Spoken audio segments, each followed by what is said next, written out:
The Lost Horror of Willowben Plantation, a true crime story from antebellum Georgia. Introduction: A county's buried secret. In the annals of American history, certain stories are so disturbing they are deliberately erased.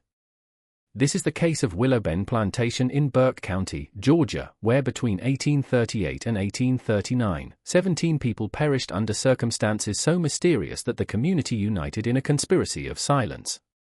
Local physicians burned their medical records. The county clerk removed entire pages from the official register. When outside investigators finally arrived, they uncovered a secret in a root cellar that revealed a tale of madness, betrayal, and murder, challenging the very foundations of antebellum Southern society. This is the detailed account of Cordelia Rutledge, a plantation mistress whose obsession with a family secret led her to commit atrocities under the guise of medical science, and the 3 enslaved men who became the victims of her terrifying descent. Part 1. The stage is set: wealth, power, and deception. The setting: Burke County, Georgia, 1838. Burke County was the epicenter of Georgia's cotton empire. Its fertile lands along the Savannah River produced immense wealth, measured in bales per acre. The county seat, Waynesboro, often called Durborough, was a prosperous town of 3,000, where social hierarchy was unyielding and wealth was displayed in grand plantations and episcopal churches. Willowben Plantation, a pillar of Southern prosperity. At the heart of this world was Willowben Plantation, a sprawling 1,400-acre estate. The main house was a 3-story federal-style mansion, a symbol of the Rutledge family's power and refinement since 1792. The plantation's economy was built upon the forced labor of 60 enslaved people. 42 worked the cotton fields, while 18 served in the house, stables, and workshops. Cordelia and Thomas Rutledge, a marriage of convenience. Cordelia Vance arrived at Willowben in 1820 as a 19-year-old bride from Charleston. Her marriage to Thomas Rutledge, a 34-year-old widower, was strategic. He needed an heir and a hostess. Her family, merchants facing decline, needed financial security. Over 18 years, Cordelia bore 5 children and earned a reputation as a cold, capable, and ruthlessly efficient manager of the plantation household. Beneath this composed exterior, however, was a woman of unusual and dangerous intellect. Cordelia was deeply fascinated by medicine, secretly reading advanced texts and keeping extensive journals. The enslaved community noted her strange habit of walking the fields at dawn, examining workers with an intensity that made them uneasy, asking pointed questions about their family histories and physical traits. Thomas Rutledge appeared the typical planter, stern, focused on profit and maintaining social standing. Yet, the marriage was strained. The couple kept separate bedrooms after 1832, and Thomas suffered from a persistent, worsening digestive illness that local Dr. Silas Pembroke could not diagnose. The 3 enslaved men, Isaiah, Caleb, and Josiah. 3 enslaved men held unique, privileged positions at Willowben. Isaiah Drummond, 32, the head carpenter, literate and highly skilled, responsible for all structures on the property. Caleb Tucker, 28, the blacksmith, powerfully built and purchased specifically for his metalworking skills. Josiah Mercer, 26, Thomas's personal body servant, educated by Thomas himself in reading, arithmetic, and management. All 3 were tall, well-built, lighter-skinned than other enslaved workers, and, most notably, they shared a peculiar crescent-shaped birthmark on their left shoulder blade. This detail would later become the linchpin of a devastating theory. Part 2. The descent into madness, an obsession and a deadly plan. Cordelia's dark theory. Driven by years of observation and a loveless marriage, Cordelia developed a terrifying belief. She became convinced that Thomas was sterile and had orchestrated a monstrous deception. She believed he had used enslaved men, specifically Isaiah, Caleb, and Josiah, to father her children without her knowledge or consent, drugging her to ensure compliance. Her evidence was the physical resemblance her children bore to these men and the shared crescent birthmark. This belief festered into a pathological obsession for revenge and a desire to reclaim her youth and vitality. The charlatan, Dr. Victor Kensington. In 1836, Cordelia encountered Dr. Victor Kensington in Charleston, a disgraced physician peddling a fraudulent therapy he called vital transfusion. he claimed he could transfer life force, youth, and health from one person to another through a regimen of ritual bathing, bloodletting, and chemical treatments. Cordelia saw Kensington's pseudoscience as the perfect weapon for her revenge. She hired him, and over the next year, he provided detailed instructions, dangerous chemical compounds, including mercury and arsenic, and a complex ritual protocol. The plan was to systematically drain the vitality from the three men she believed had violated her and transfer it to herself. The catalyst, Thomas's death. In March 1838, Thomas Rutledge died suddenly.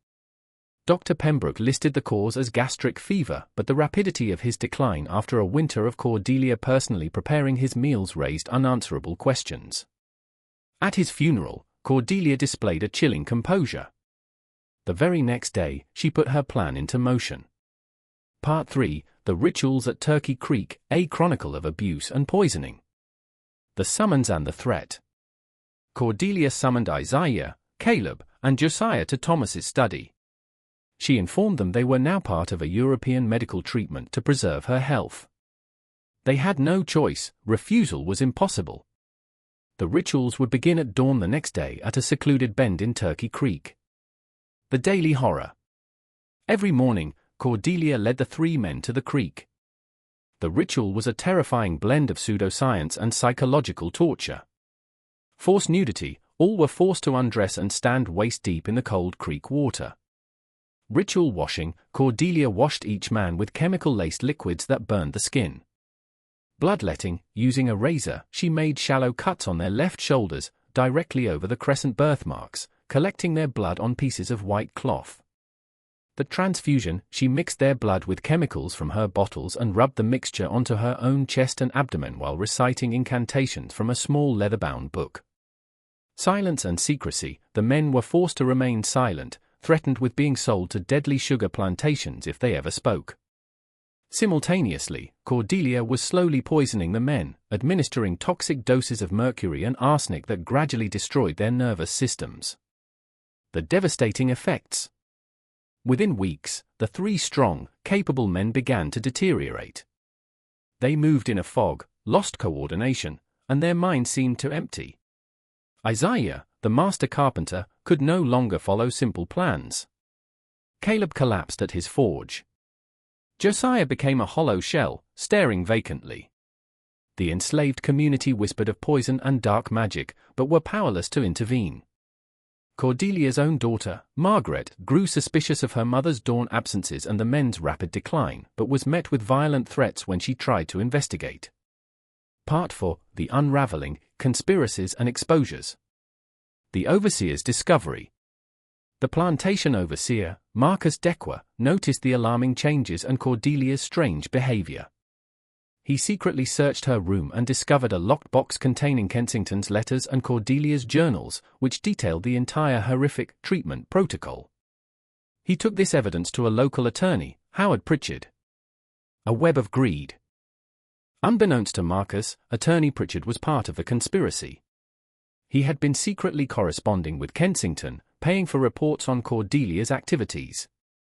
Pritchard's plan was to let Cordelia's crimes escalate until she could be declared legally insane, allowing him to seize control of the valuable Willowben estate. Converging investigations. The situation reached a breaking point in the summer of 1838. Isaiah Drummond died in July, his body succumbing to months of poisoning. Margaret Rutledge sent a desperate letter to her aunt in Charleston, Catherine Vance, detailing the horrors. Dr. Pembroke finally examined Caleb and Josiah and identified the unmistakable signs of heavy metal poisoning. He confronted Cordelia, who coldly rationalized her actions, claiming the men were her property and deserved their fate. Facing this mounting pressure, Cordelia discovered Marcus Dequa's betrayal and fired him, but it was too late. The evidence was already in the hands of the authorities. The end of the rituals. In September 1838, a court order stripped Cordelia of her authority. A panel of physicians declared her mentally incompetent, suffering from severe delusional disorder. Her aunt, Catherine Vance, was appointed guardian, arriving at Willowben to lock Cordelia in her room and permanently halt the creek rituals. Caleb Tucker died days later. Josiah Mercer survived but lived for 8 more years in a state of permanent cognitive impairment, a ghost of his former self. Part 5: The Tragic Truth and Lasting Legacy. The Uncovered Secret. Catherine Vance launched a full investigation that uncovered the real, tragic truth. Cordelia's theory was built on a fragment of reality, but her conclusion was monstrously wrong. Thomas Rutledge had been sterile. Cordelia's children did share a bloodline with Isaiah, Caleb, and Josiah. But the mechanism was not what she believed. Isaiah, Caleb, and Josiah were Thomas's own sons, born of enslaved women before his marriage to Cordelia. Thomas had kept his mixed-race children at Willow Bend, granting them privileges and skilled positions to keep them close, all while maintaining the fiction of his own virility. Cordelia had pieced together enough of the truth to uncover her husband's lifelong lie, but her trauma and isolation twisted this revelation into a paranoid fantasy that justified murder. The aftermath.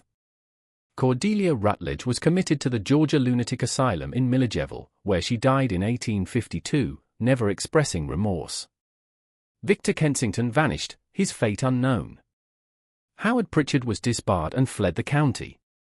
The Rutledge children were raised by their aunt in Charleston and eventually sold Willow Bend, wanting no connection to its horrors. Willow Bend Plantation was burned during Sherman's march to the sea and later subdivided, its name fading from memory. The lingering echoes. The bend in Turkey Creek where the rituals occurred was avoided for generations, considered cursed.